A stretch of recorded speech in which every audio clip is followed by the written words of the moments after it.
The International Space Station is the largest structure ever built by humans in space.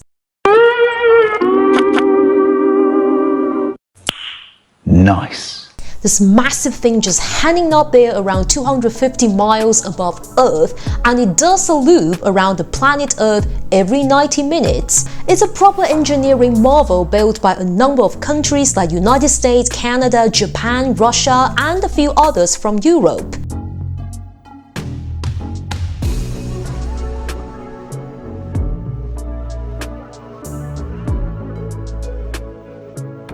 Since November 2000, the ISS has been home to several astronauts doing all sorts of nifty stuff, like experiments and research, the works. And it's indeed the works they've been doing that gives us a real glimpse into what is it like to live and work up in space. And they also set us up really nicely to the future days, to the moon and the Mars.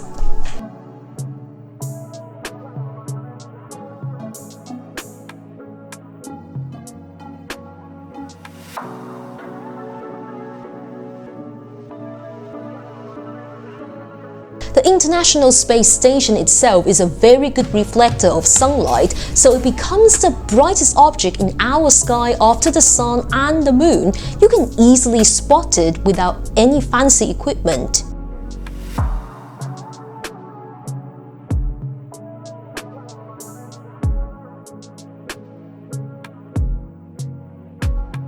And here's the interesting part. You might catch a glimpse of it once a month or even a few times a week depending on its orbit and the time of year. However, if you are a northern hemisphere dweller, in summer, you can practically see it all night long. You might ask how? Well, very simple. All you have to do is just to look it up and look for the one who doesn't flash nor issue any red lights.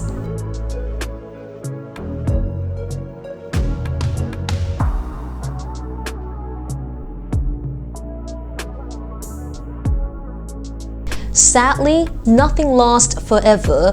NASA's reckoning that by 2031, its curtains for the ISS. Just like any old stuff, the International Space Station isn't getting any younger and is showing signs of wear and tear, so NASA has been thinking about chucking it out within the next decade. But no need to panic, because this only means that we're kick-starting a fresh era of space exploration. So what does that mean? Well, it means that we're talking about space becoming the next big playground for businesses. So like companies are gearing up to send people up there for leisure trips, and there's even talk of launching a space movie studio where Tom Cruise is reported to making his next film. Inspired the nation, the world. I think I was requested to do a backflip. This is the largest window ever flown in space. On behalf of the SpaceX and NASA teams, welcome back to planet Earth. But what about the ISS itself? Well, this is the tricky part, because if we leave it in space, it will pose a significant danger, and this is because the ISS is the biggest thing orbiting the Earth after the Moon.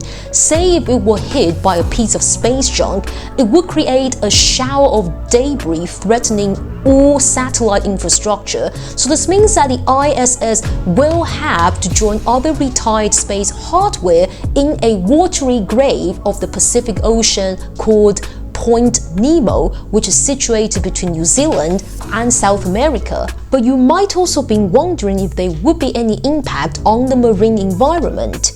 So NASA expects that most of the toxic or radioactive materials will not survive the atmospheric re-entry. So when the International Space Station is descending through the Earth's atmosphere, it will burn, break up, and vaporize. Say some fragments do survive, once they enter the ocean, they will be expected to settle to the ocean floor, and based upon the findings of the ISS Environmental Impact Statement, it is unlikely that there will be any substantial long-term impact.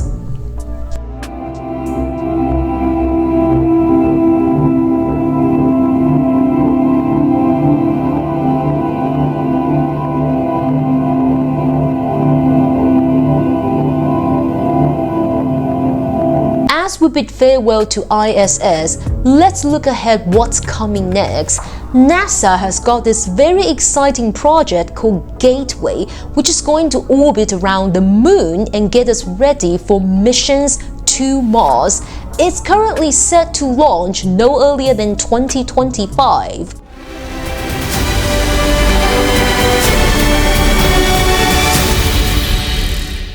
In the end, the International Space Station has been the real pioneer. It shows what humans can achieve beyond our planet. So next time when you're out at night, make sure you look up and try to spot this engineering marvel using your naked eyes and pay your salute.